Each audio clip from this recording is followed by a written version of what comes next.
Hello friends, I am Vaishali from Progressive class. Now today we are going to study about the English grammar. और English grammar के जो topics मैं तुम्हें study कराने वाली हूँ, ये सभी टॉपिक्स एक पर्टिकुलर क्लास के लिए नहीं, तो सभी क्लास के बच्चे मेरे इस टॉपिक्स को स्टडी कर सकते हैं और अपने सिलेबस के हिसाब से इसका डिटेल स्टडी में तुम्हें दूंगी, इससे तुम अपने एग्जाम्पल सॉल्व कर सकते हो।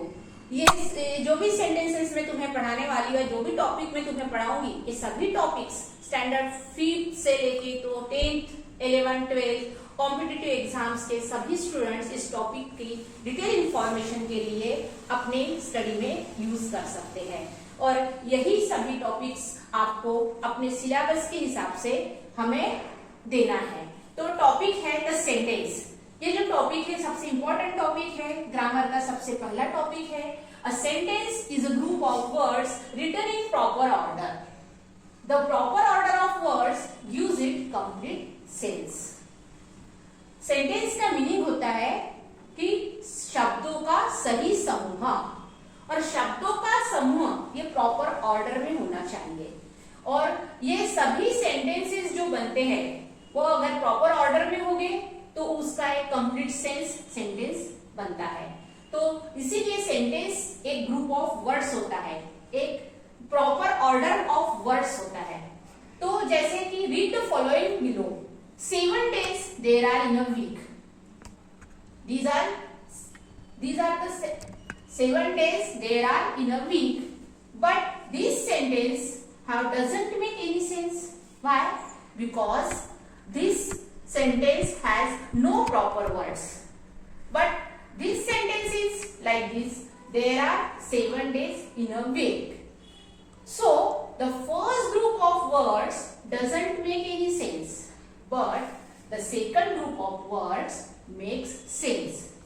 So this is the words are arranged in proper order. It is therefore a sentence. A sentence follows certain rules. Sentence के कुछ rules होते हैं.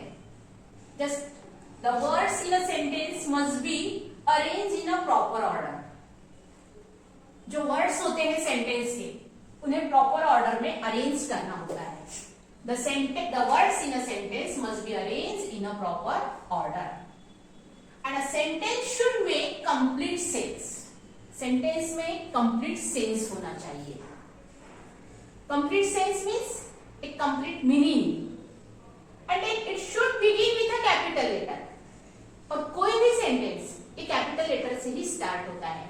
जनरली स्टूडेंट्स ये मिस्टेक करते हैं, राइटिंग तो करते हैं लेकिन कैपिटल लेटर से स्टार्ट नहीं करते हैं और उन्हें लगता है कि हमने तो सही लिखा, हमारे मार्क्स कहाँ कटे।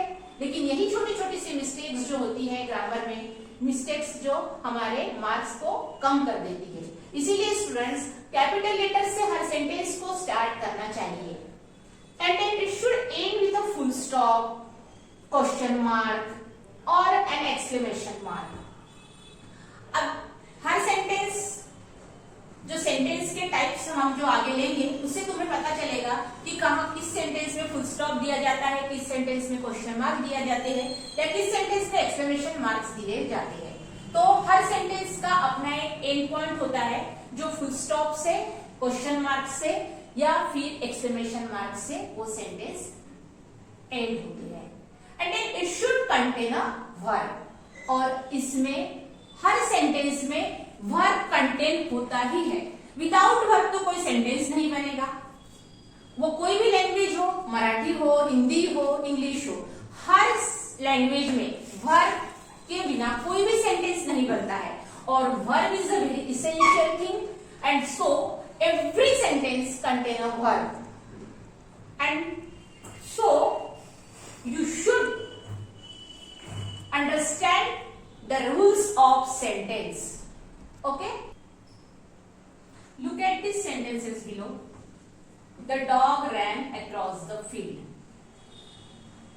In this sentence, the above group of words are all the sentences, and the words in a sentences are arranged in a proper order. फिर से करना है कि video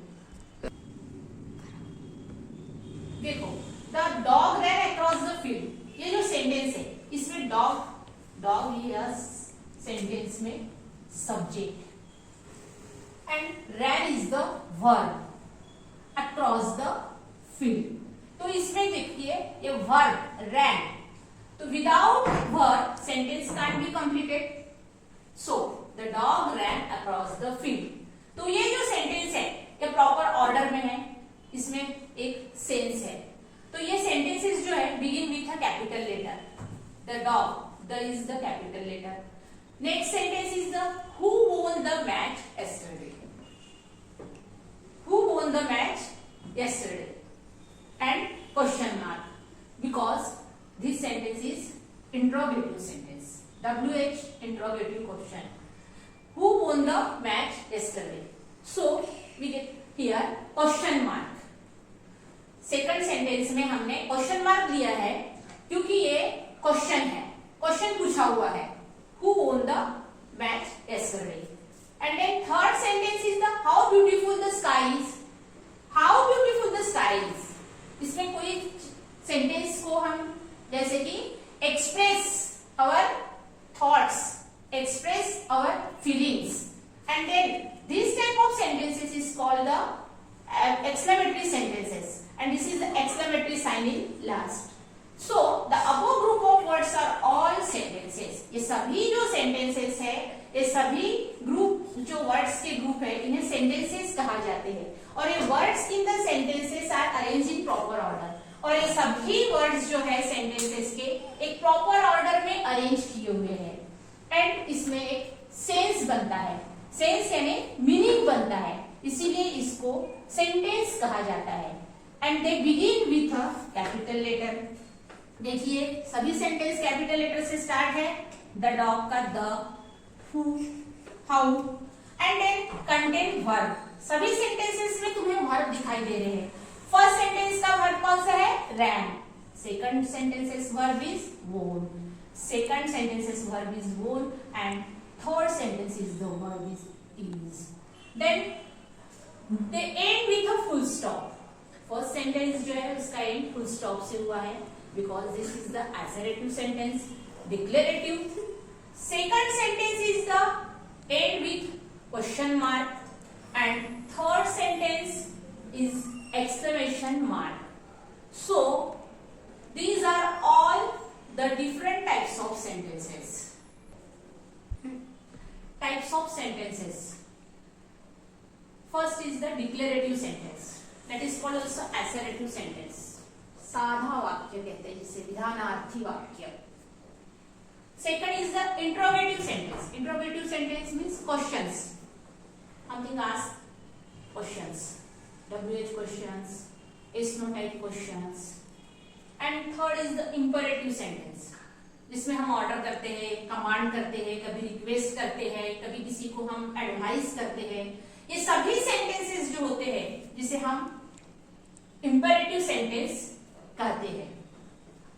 And last is the exclamatory sentence। exclamatory sentence इसमें strong feelings express की जाती है, strong feelings इसमें express की जाती है, इसीलिए इसे exclamatory sentence कहा जाता है। First type is the declarative sentences। declarative sentence का दूसरा नाम है assertive और statement also। A sentence declares something or makes a statement is known as a declarative sentence। क्या बोला जाता है कि सेंटेंस कुछ डिक्लेयर करता है, कुछ बता रहा है जिससे हमारा पूरा स्टेटमेंट बनता है, इसीलिए उसे डिक्लेरेटिव सेंटेंस कहा जाता है या स्टेटमेंट कहा जाता है। कुछ स्टेटमेंट दिया जाता है, उसमें कुछ सेंटेंस में इंफॉर्मेशन दी जाती है, इसीलिए उसे डिक्लेरेटिव सेंटेंस या स्टेटमेंट कहा जाता है। और ये ends, this sentence ends with a full stop, ये सेंटेंस फुल स्टॉप से एंड होता है। For example, the earth revolves around the sun. जैसे इसमें earth revolves around the sun, इसमें डिक्लेयर किया जा रहा है, स्टेटमेंट बनता है कि अर्थ रिवॉल्व्स अराउंड द सन, और इसमें वर्ब जो है रिवॉल्व्स, और लास्ट में फुल स्टॉप आया हुआ है।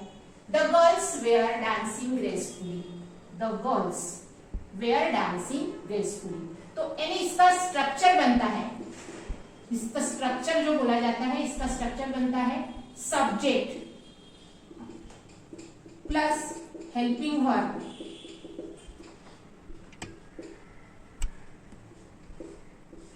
Plus main verb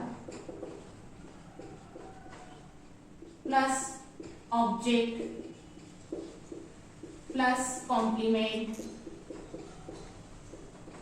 and plus full stop. This is the structure of the assembly sentence.